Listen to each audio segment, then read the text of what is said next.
Guys, magluluto tayo ng balon-balon ng at atay ng manok. Yan napakulungan ko na yan. Mainit na ating kawali. Maglagay tayo ng mantika. Isa natin yung bawang. Lagyan ng sibuyas.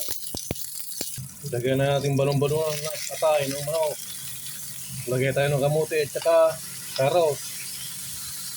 Lagay tayo ng tuyo. Oyster sauce. Paminta at saka laurel. Mikos-mikos lang natin, guys.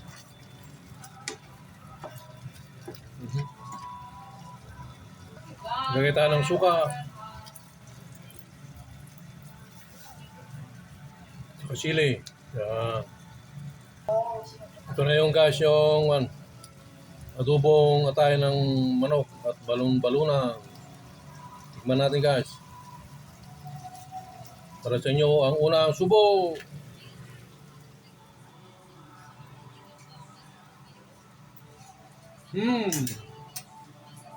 Yummy yummy.